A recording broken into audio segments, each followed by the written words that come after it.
Benvinguts a un nou vídeo d'Aprèn Català amb en Jordi, en aquest cas dedicat a les subordinades adverbials. Ja havíem vist en un vídeo anterior les substantives, les adjectives, anem ara per aquest tercer grup, per les adverbials. Les adverbials, n'hi ha algunes que es poden substituir per un sintagma adverbial, així com dèiem que les substantives es podien substituir totes per un sintagma nominal o sintagma preposicional, que les adjectives es podien substituir per un sintagma adjectival. Les adverbials tenim una peculiaritat i és que hi ha algunes que sí que es poden substituir per un sintagma adverbial i d'altres que no. Totes això sí fan la funció de complement circumstancial. Anem a posar ara un exemple de les que sí que es poden substituir per un sintagma adverbial. Si jo dic ho faré quan arribi a casa, aquest quan arribi a casa que és la subordinada, tenim el verb arribi dins de la subordinada, tenim el verb faré dins de l'oració principal.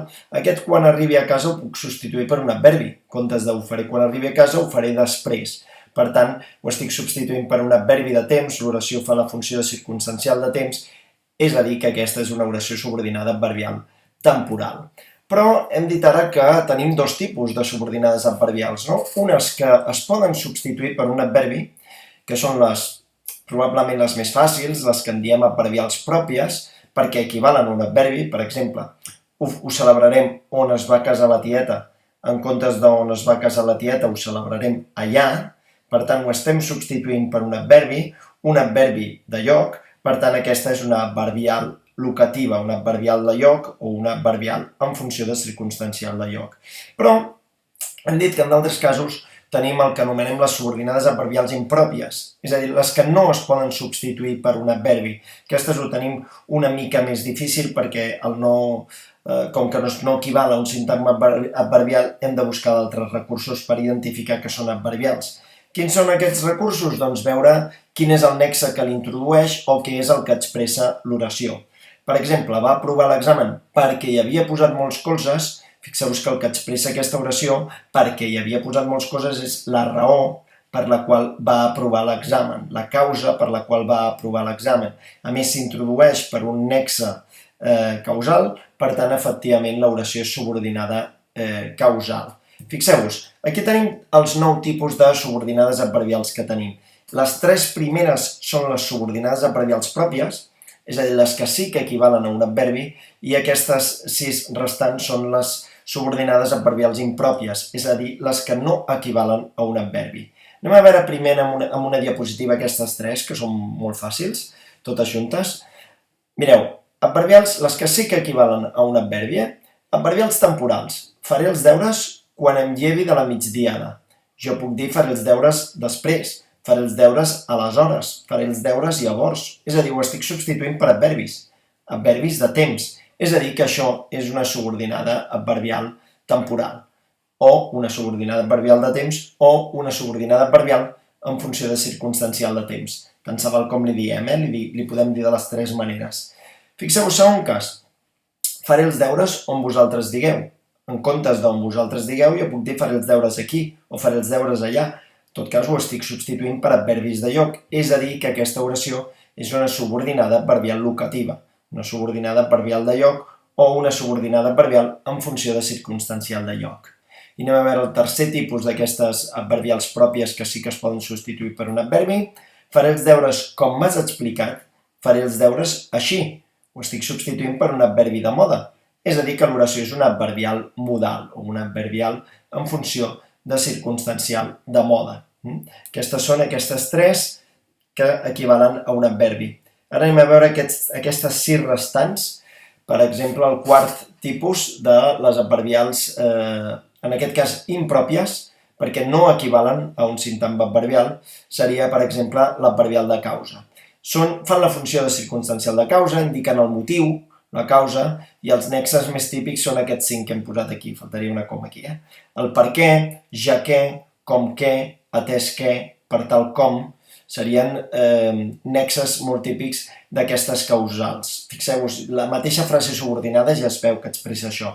Va obrir la finestra perquè tenia calor, per aquesta raó, per aquesta causa. Fixeu-vos que a més aquest per què, aquest nexe, es pot substituir per ja què, un altre nexe típic de les causals. Va obrir la finestra ja que tenia calor. Per tant, és una subordinada adverbial de causa perquè indica causalitat i perquè va introduït per un nexe causal. Fixeu-vos el cinquè cas, el proper cas de subordinades adverbials. Les adverbials finals, va introduït pel mateix nexe que hem introduït les causals. Quina és la diferència aquí? Una que abans indicava causa i ara indica finalitat i que els nexes sí que el per què coincideix, però la resta no coincideix. Ara és per tal que, a fi que, per més infinitiu. Com sé jo si va introduït per un per què junt? Si va introduït per un per què, si és causal o si és final? Doncs tenim una prova molt fàcil. Si aquest per què ho podem substituir per ja que, serà causal, i si ho podem substituir per a fi que, serà final. Fixeu-vos, va obrir la finestra ja que tenia calor. Perfecte. Si jo digués va obrir la finestra a fi que tenia calor, no tindria sentit. Per tant, això ens indica que és causal. Fixeu-vos en aquest cas. Va obrir la finestra ja que entrés l'aire. No té sentit, per tant no és causa. Va obrir la finestra a fi que entrés l'aire. Ara sí, té sentit. Per tant, això ens demostra que és un adverbial final. Si aquest per què equival a ja que, indicarà causa. Si aquest per què equival a fi que, indicarà finalitat. Anem a veure també les adverbials consecutives. Indiquen conseqüència, circumstancial de conseqüència, i bàsicament el nexe que sempre surt en les adverbials consecutives és el tant que pot estar junt o separat, Fixeu-vos. Feia tanta calor que va obrir la finestra. La subordinada adverbial aquí és una subordinada adverbial partida. És a dir, l'oració principal és feia calor. I la subordinada és tanta que va obrir la finestra. Fixeu-vos que indica conseqüència. Feia tanta calor que en conseqüència va obrir la finestra. Obrir la finestra és la conseqüència del fet que fes tanta calor. Amb aquestes de conseqüència, si les girem, fan de causa. Va obrir la finestra perquè feia calor. En canvi, si posem feia tanta calor que, en conseqüència, va obrir la finestra, ens indica clarament aquesta conseqüència, aquest tant que, tan típic de les conseqüències. I que no hem de confondre amb tant com. Tant com indica comparació, com veurem després. En canvi, tant que indica conseqüència. Adverbial condicional. Esteu farts, jo crec, de veure a l'assignatura d'anglès conditionals, no? I els conditionals sempre comencen per if, ai, tal. Doncs aquí, igual, en català, el nexe més típic és el si. Si ell no està convidat a la festa, jo tampoc hi aniré, en aquest cas, jo tampoc hi aniré. Fa la funció de circumstancial de condició, indicant, per tant, aquesta condicionalitat. Si, en cas que, posat que, llevat que, tret que, serien els nexes més típics. Anem a per les penúltimes, les adverbials concessives. Què vol dir concessió? Què és circumstancial de concessió? Doncs la concessió vol dir que presenta un obstacle, però que aquest obstacle se supera. Per exemple, els nexes més típics són encara que, tot i que, malgrat que. I aquests nexes sempre indiquen un obstacle superat. Fixeu-vos, encara que plogui, anirem d'excursió. Hi ha un obstacle, hi ha un problema i és la pluja. Però tot i aquesta pluja s'aconsegueix la finalitat de l'objectiu, que és anar d'excursió. Per tant, és un obstacle superat. Encara que plogui, anirem d'excursió.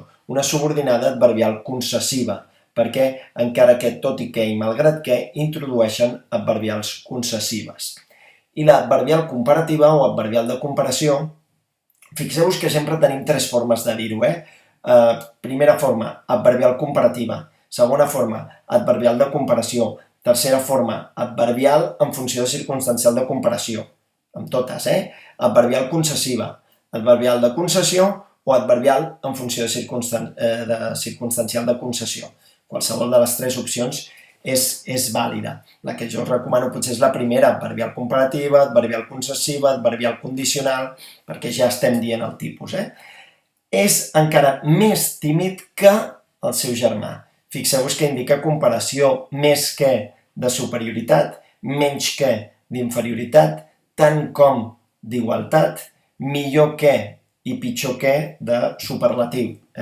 Per tant, és encara més tímid que el seu germà. Està comparant, adverbial comparativa. També és una adverbial o una subordinada partida, perquè l'oració és tímid. subordinada més que el seu germà. I algú potser dirà, però aquesta subordinada més que el seu germà no té cap verb. Per tant, per què diem que això és una oració composta si té un sol verb? Doncs, en realitat, no posem el verb en aquesta subordinada per no duplicar-lo, perquè és el mateix que el de l'oració principal. Aquesta frase és com si digués és encara més tímid que és tímid el seu germà. Per això no posem el verb, perquè és el mateix i no el dupliquem. Però en realitat aquesta més que el seu germà continua sent una subordinada adverbial, en aquest cas comparativa de superioritat. Sí? Doncs perfecte. Ja veurem la pràctica en un altre vídeo. I això és tot. Com ara dèiem, en un vídeo posterior veurem les subordinades adverbials una mica més a la pràctica, quins passos hauríem de seguir quan ens trobem davant d'una subordinada adverbial. Espero, com sempre, que us hagi quedat més o menys clar i fins a la propera. Gràcies.